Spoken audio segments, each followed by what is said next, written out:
নমস্কার বন্ধুরা, কেমন আছো তোমরা? আশা করি সবাই খুব ভালো আছো আর রবীন্দ্র জয়ন্তী ভালোভাবে কাটালে। আমাকে আমি ওই রবীন্দ্র জয়ন্তী উপলক্ষে কদিন অনুষ্ঠান করেছিলাম বলে তোমাদের ধারাবাহিক যেটা ফিরে দেখাটা পড়তে পারিনি আমি।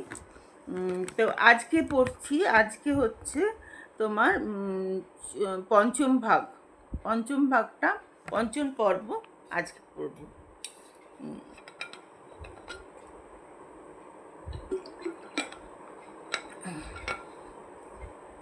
তাড়াতাড়ি পড়তে হবে, এক্ষুনি ডাক্তারের কাছে যেতে হবে। যেন শাড়ি পরে বসেছি, অবস্থা বোঝো আমার। ডাক্তারের কাছে যাচ্ছি, সিরিয়াস অসুখ।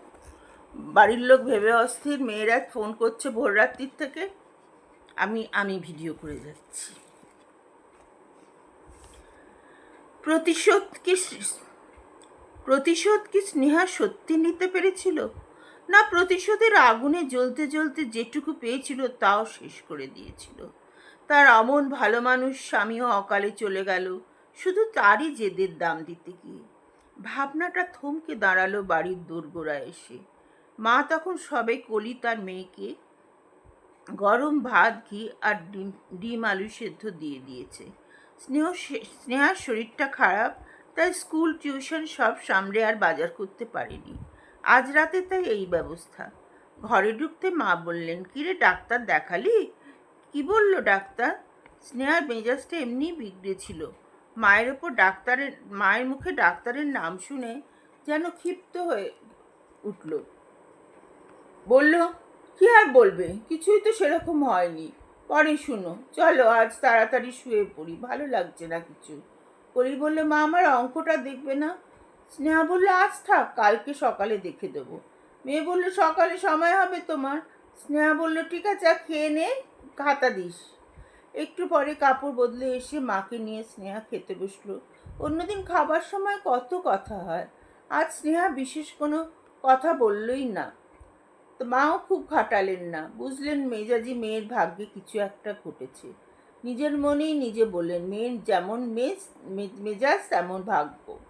বিছানায় শুয়ে শুয়েও চটপট করতে লাগলো। ঘুম যে আসবে না তা সে জানতো। পাশে ক্লান্ত মা আর মেয়ে অঘরে ঘুমোচ্ছে। মায়ের বয়স হয়েছে, একটু আরাম দিতে পারে না। মনে মনে ভাবে এবার একটা রান্নার লোক রাখতেই হবে। বিছানা ছেড়ে উঠে এসে সামনের বসার জায়গাটায় বসলো। দুটো বেতের চেয়ার আর একটা বেতের টেবিল আর একটা বুক সেলফ, এই দিয়ে বসার জায়গা সাজানো। বাড়িটা মোটামুটি ভদ্রস্থ। সামনের এই বসার জায়গাটা, ভেতরে একটা শোবার ঘর, একটু রান্নার জায়গা, এক চিলতে উঠোন, উঠোনের কোণে একটি কলঘর। স্কুল থেকে এই কোয়ার্টার্সে পেয়েছে। 3 বছর হলো এখানে এসেছে। কলকাতা স্কুলে তার সহকর্মী নমিতাদি বলেছিল তাকে এই চাকরিটার কথা। তার ভাই এই স্কুলের প্রেসিডেন্ট।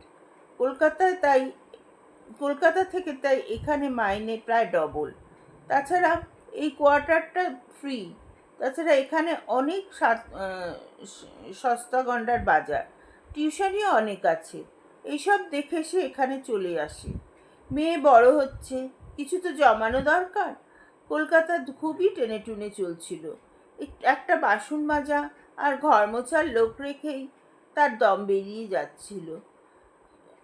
একটা বাড়ি ভাড়া, মেয়ের পড়াশোনা, তারপর অসুখ বিসুখ হলে ডাক্তার, ওষুধ, লোকজন আসা যাওয়া, অতিথি আপ্যায়ন সবই তো আছে। খুবই কষ্ট হচ্ছিল। সে তুলনায় এখানে অনেক অসচ্ছলতা সচ্ছলতা তো আছেই। রান্নার লোকের কথা, তোলার লোক তো আছেই, রান্নার লোকের কথাও সে ভাবতে পারছে। কিন্তু এখানে তার জন্য যে এই বিস্ময় অপেক্ষা করে ছিল তা কে জানত? বাবা মারা যাওয়ার পর সেই দুর্বিষহ দিনগুলোর কথা ভাবতেই তার গায়ে কাঁটাও দিয়ে ওঠে। কাকা তো পাড়াগায় একটা গ্রাম্য ম্যাট্রিক পাশ করা ছেলে সাথে বিয়ে দিয়ে কর্তব্য সেরে দিয়েছিলেন। তারপর আরম্ভ হয় ভাগ্যের সাথে লড়াই। কলকাতা স্কুলে কলেজে পড়া রুচিসম্পন্ন একজন মেয়ের পক্ষে এই গ্রাম্য পরিবেশে স্বল্প শিক্ষিত একটি গ্রাম্য স্কুল মাস্টারের সাথে ঘর বসত করা কত কঠিন ছিল তা আজকের দিনে স্নেহা ভাবতেই পারে না। প্রথমেই স্বামীকে বলেছিল যে তোমাকে আরও অনেক পড়তে হবে, এরকম ব্রাহ্ম হয়ে থাকলে চলবে না, তারপর কলকাতায় গিয়ে চাকরি করতে হবে। স্বামী তো অবাক, বলে জমি লক্ষ্মী, এই জমি ছেড়ে কোথায় যাব? স্নেহা অম্লান বদনে বলেছিল, ওই যে বললাম লক্ষ্মী ছেড়ে এবার সরস্বতীর আরাধনা করতে হবে। শাশুড়ি বলেছিলেন, বৌমা, জমি লক্ষ্মী, তা কখনো কেউ বেচে দেয় না। তা কখনো কেউ বেচে দেয়? স্নেহার একটি উত্তর, লক্ষ্মীর চেয়ে অনেক বেশি দরকার প্রতিষ্ঠা আর সম্মানের। একের পর এক জমি বিক্রি করে গায়ের যে কটা সামান্য যা কুচি ছিল তা দিয়ে স্বামীকে সে বিয়ে, এমএ, এমনকি এমএও পাশ করিয়েছিল। উপযুক্ত টিউশনের ব্যবস্থা একে উপযুক্ত টিউশনের ব্যবস্থা করেছিল। তারপরেও শেষ হয়নি। শেষ জমিটুকু বিক্রি করে কলকাতায় এসেছিল। বাড়ি ভাড়া করে প্রায় 2 মাস থাকার পর স্বামী চাকরি পায়। তার স্বামী শাশুড়ি তার জেদের কাছে হার মেনেছিল। স্বামী চাকরি পাওয়ার পর স্নেহার মুখের হাসিতে সেদিন শ্রদ্ধায় মাথা নামিয়ে নিয়েছিল। স্নেহা ভাবল, বেশ, আর কোনো ভাবনা নেই।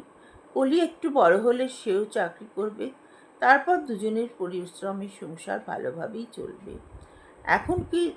এমনকি তার যে জমি তারা হারিয়েছিল এক এক করে কিনে শাশুড়িকেও খুশি করবে।